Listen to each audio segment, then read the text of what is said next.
Hello friends, कैसे हैं आप सभी लोग। आई होप कि आप सब अपने अपने घर पर स्वस्थ होंगे और अपने घर वालों का भी खूब ख्याल रख रहे होंगे। स्वागत है आपका हमारे study channel study with smartness में। आज हम लेकर आए हैं आपके लिए जनरल स्टडी से जुड़े कुछ बहुत ही इंपॉर्टेंट क्वेश्चंस जिनको आप एग्ज़ाम्स में कभी ना कभी ज़रूर देखे होंगे। चलिए स्टार्ट करते हैं आज की क्लासेस। देखते हैं हमारा फर्स्ट क्वेश्चन क्या है। हमारा फर्स्ट क्वेश्चन है, रेडियो एक्टिविटी की परिघटना की खोज किसने की थी। हमारा क्वेश्चन है, रेडियो एक्टिविटी जिसे हिंदी में कहते हैं रेडियो सक्रियता की खोज किसने की थी। आपके ऑप्शंस हैं, first madam Curie, option B है जे थॉमसन, ऑप्शन सी है रॉइंजन और डी है बैकरल।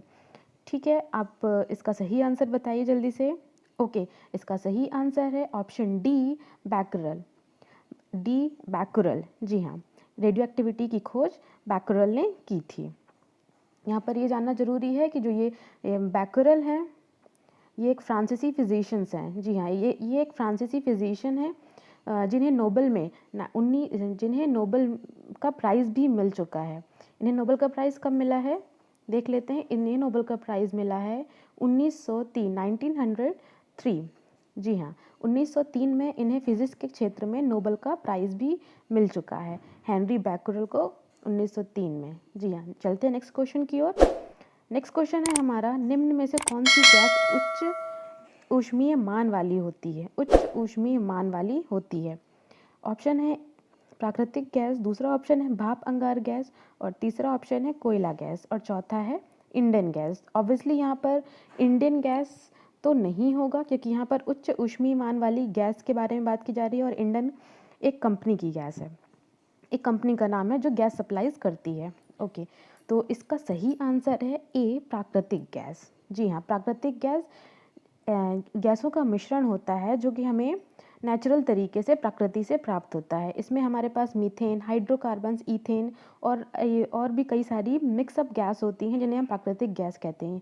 ये सभी जीवाश्म ईंधनों के स्रोत जो होते हैं उन्हीं के साथ में प्राप्त होती हैं। ऊष्मीय मान सबसे अधिक होता है प्राकृतिक गैस का, न कि भाप अंगार और ना ही कोयले का। चलते हैं हमारे नेक्स्ट क्वेश्चन की ओर। नेक्स्ट क्वेश्चन है, नाभिकीय रिएक्टर में कौन सा ईंधन काम आता है। जी हाँ, क्वेश्चन हमसे पूछ रहा है नाभिकीय रिएक्टर में कौन सा ईंधन काम आता है। ऑप्शन ए कोयला, option B uranium, option C diesel और ऑप्शन डी है ग्रेफाइट। तो नाभिकीय रिएक्टर में हम ईंधन की बात कर रहे हैं, तो ईंधन यहाँ पर नाभिकीय रिएक्टर में यूज़ होता है यूरेनियम। जी हाँ, यूरेनियम नाभिकीय रिएक्टर में ईंधन के रूप में यूज़ होता है और जो ग्रेफाइट होता है, ग्रेफाइट नाभिकीय रिएक्टर में मंदक के रूप में यूज़ होता है। देख लीजिएगा, दोनों में कंफ्यूज मत होइएगा क्योंकि दोनों ही ऑप्शन हमारे सामने एग्जाम में ज़रूर होते हैं। तो यूरेनियम ईंधन के रूप में यूज़ होता है और ग्रेफाइट मंदक के रूप में यूज़ होता है। चलते हैं नेक्स्ट क्वेश्चन की ओर। नेक्स्ट क्वेश्चन है हमारे पास, सूर्य का प्रकाश, वायु दाब, तापमान, वर्षा आदि मिलकर इनमें से क्या बनाते हैं। ध्यान से सुनिएगा क्वेश्चन। सूर्य का प्रकाश, वायु दाब, तापमान, वर्षा आदि मिलकर इनमें से क्या बनाते हैं। ऑप्शन ए है पर्यावरण, ऑप्शन बी है परिवेश, सी है जलवायु कारण कारक और ऑप्शन डी है जैविक यौगिक। तो इसका सही आंसर है जलवायु कारक।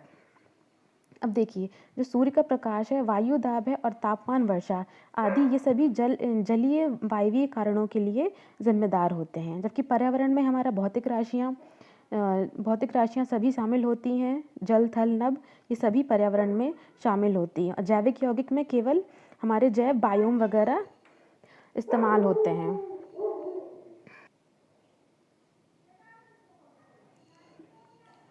सूर्य का प्रकाश, वायु दाब, तापमान, वर्षा आदि मिलकर इनमें से क्या बनाते हैं। फोर्थ क्वेश्चन हमारा है, इसके ऑप्शन है पर्यावरण, परिवेश, ऑप्शन सी है जलवायु कारक और ऑप्शन डी है जैविक यौगिक। जी हाँ, तो इसका सही ऑप्शन है, करेक्ट ऑप्शन है आपका ऑप्शन सी जलवायु कारक। क्योंकि जो ये सभी ऊपर आपको सूर्य का प्रकाश, वायु दाब, तापमान आदि दिए गए हैं, ये सब जलीय कारकों के लिए जिम्मेदार हैं। इसके अलावा अगर पर्यावरण, परिवेश, जैविक यौगिक की बात करें तो इसमें जल, थल, नभ तीनों चीज़ें आती हैं। चलिए चलते हैं हमारे नेक्स्ट क्वेश्चन की ओर। नेक्स्ट क्वेश्चन है हमारा, उड़ान अभिलेखी का तकनीकी नाम क्या है। उड़ान अभिलेखी का तकनीकी नाम क्या है। ऑप्शन ए है अंधा बॉक्स, बी काला बॉक्स, सी गहरा बॉक्स और डी ऑरेंज बॉक्स। तो इसमें आपका करेक्ट ऑप्शन है बी काला बॉक्स। जी हाँ, बी काला बॉक्स जो हमारे फाइटर जेट्स होते हैं और हमारे जो भी नॉर्मल फ़्लाइट्स होती हैं उन सभी में ये काला बॉक्स या फिर इसे हम कहते हैं ब्लैक बॉक्स, जिसे हम जनरली नाम से जानते हैं ब्लैक बॉक्स।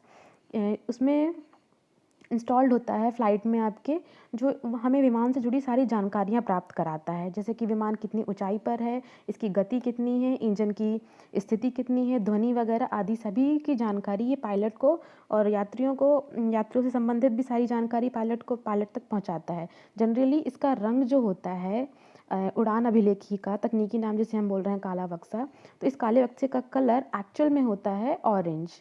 जी हाँ, ज़्यादातर कैंडिडेट इसी से धोखा खा जाते हैं कि इसका कलर ऑरेंज होता है। यदि तांबे के तार को दोगुना बढ़ा दिया जाए, जी हाँ, यदि तांबे के तार को दोगुना बढ़ा दिया जाए तो उसका प्रतिरोध हो जाएगा। ऑप्शन ए है आधा, ऑप्शन बी दोगुना, ऑप्शन सी 4 गुना, ऑप्शन डी 1/4। ध्यान से देखिएगा, ये फिजिक्स का बहुत ही इंपॉर्टेंट क्वेश्चन है। तो इसका करेक्ट ऑप्शन है कि उस तार का प्रतिरोध जिसे हमने बढ़ाकर दोगुना कर दिया है उसका प्रतिरोध 4 गुना हो जाता है। जी हाँ, ध्यान से सुनिएगा, इससे जुड़ी कुछ बहुत इंपॉर्टेंट चीज़ें बताने जा रही हूँ कि जो तार हमारी धात्विक तार होती है, तांबे की तार होती है धात्विक, उसका जो प्रतिरोध होता है वो 4 चीज़ों पर निर्भर करता है। जी हाँ, तो उसका प्रतिरोध होता है वो 4 चीज़ों पर निर्भर करता है। पहला कि जो तार बनी है वो पदार्थ किस पदार्थ की बनी हुई है, धातु की बनी हुई है, किस चीज़ की बनी हुई, ये उस पर भी निर्भर करता है उसका प्रतिरोध। दूसरा उसकी निर्भरता है लंबाई पर। जो भी अभी हमने देखा कि अगर लंबाई को बढ़ाकर दोगुना किया जाता है तो उसका प्रतिरोध 4 गुना हो जाता है, मतलब कि उसका प्रतिरोध लंबाई के समानुपाती होता है। जी हाँ, लंबाई के समानुपाती होता है। तीसरा उसकी निर्भरता है अनुप्रस्थ काट पर। अनुप्रस्थ काट कहने का मतलब है जो हमारी तार होती है उसकी एक अनुप्रस्थ काट, अर्थात ये जो चौड़ाई बताई गई है, ये जो चौड़ाई है इसे हम अनुप्रस्थ काट कहते हैं और इसे डिनोट करते हैं ए से। मतलब कि किसी तार का जो प्रतिरोध होता है वो उसके अनुप्रस्थ काट या चौड़ाई के व्युत्क्रमानुपाती होता है। व्युत्क्रमानुपाती कहने का मतलब है कि यदि अनुप्रस्थ काट को बढ़ाया जाएगा तो प्रतिरोध कम हो जाएगा, यदि अनुप्रस्थ काट को घटाया जाएगा तो प्रतिरोध बढ़ जाएगा। ठीक है, और चौथी चीज़ होती है उस तार के तापमान पर। तापमान पर सीधा सीधा इसका असर होता है। यदि किसी धात्विक तार के तापमान को बढ़ाया जाता है तो उसका प्रतिरोध भी बढ़ जाता है। यानी कि इसके कहने का मतलब है कि जो तार का प्रतिरोध होता है वो तार के तापमान पर सीधा सीधा प्रोपोर्शनेट होता है, समानुपाती होता है। ठीक है, तो इसके अकॉर्डिंग तांबे के तार को यदि दोगुना बढ़ा दिया जाए तो उसका प्रतिरोध 4 गुना बढ़ जाता है। चलिए चलते हैं हमारे नेक्स्ट क्वेश्चन की ओर। हमारा नेक्स्ट क्वेश्चन है वीडियो टेप का आविष्कार किसने किया था। वीडियो टेप का आविष्कार किसने किया था, जल्दी जल्दी देख लेते हैं इसके ऑप्शन। ऑप्शन ए है चार्ल्स गिन्सबर्ग, ऑप्शन बी है पीटी फ्रांसबर्ग, ऑप्शन सी है जॉर्जस मैंसरॉल और ऑप्शन डी है रिचर्ड जेम्स। तो इसका करेक्ट ऑप्शन है option A Charles Ginsburg. Next question देखते हैं, सेकंड के लोलक की काल अवधि क्या होती है। यहाँ पर पूछा जा रहा है कि सेकंड के लोलक की काल अवधि क्या होती है। Option A 1 second, option B 2 second, option C 0.5 second या ऑप्शन डी 1.5 सेकेंड। तो यहाँ पर जो सेकंड के लोलक की काल अवधि होती है उसका करेक्ट ऑप्शन है ऑप्शन बी 2 सेकेंड। जी हाँ, इसको थोड़ा समझ लीजिए कि ये हमारा लोलक है जिसे हम पेंडुलम कहते हैं। पेंडुलम का आवर्तकाल जब वो यहाँ से लेकर अपनी विराम अवस्था से एक ओर जाता है और एक ओर जाता है और एक ओर से वापस अपनी विराम अवस्था में जाकर दूसरी ओर जाता है और दूसरी ओर से पुनः अपनी विराम अवस्था में वापस आता है, तो इसे कहते हैं हम उसका आवर्तकाल। इसी आवर्तकाल के बारे में उसे पूछा जा रहा है कि इसे अपनी विराम अवस्था में पुनः वापस आने में कितना समय लगता है एक सेकंड के लोलक को। तो एक सेकंड के लोलक को एक्चुअली 2 सेकंड लगता है। सेकंड के लोलक की काल अवधि 2 सेकंड की होती है। जी हाँ, चलते हैं नेक्स्ट क्वेश्चन की ओर। नेक्स्ट क्वेश्चन है हमारा इस वीडियो का आखिरी क्वेश्चन है, इसे देख लीजिए। चुंबक रक्षक किसके टुकड़े होते हैं। चुंबक रक्षक किसके टुकड़े होते हैं। चुंबक रक्षक का एक और नाम है, इसे हम चुंबकीय शक्ति पालक भी कहते हैं। चुंबक रक्षक एक नाम से और आता है चुंबकीय शक्ति पालक। तो ये किसके टुकड़े होते हैं? Option A nickel, option B cobalt, option C इस्पात या फिर ऑप्शन डी नर्म लोहा। इसका करेक्ट ऑप्शन है ऑप्शन डी नर्म लोहा। जी हाँ, चुंबक रक्षक जो होते हैं नर्म लोहे के होते हैं। अब यहाँ पर समझने वाली बात है कि चुंबक रक्षक होते क्या हैं। चुंबक रक्षक ये ऐसे नर्म लोहे के टुकड़े होते हैं, जब हम किसी भी चुंबक को, मान लीजिए ये हमारे दो चुंबक हैं जिसमें एक तरफ एन एस और दोनों ही में दो ध्रुव होते हैं, एन एस नॉर्थ और साउथ, दो ध्रुव सभी तरह के चुंबक में होते हैं।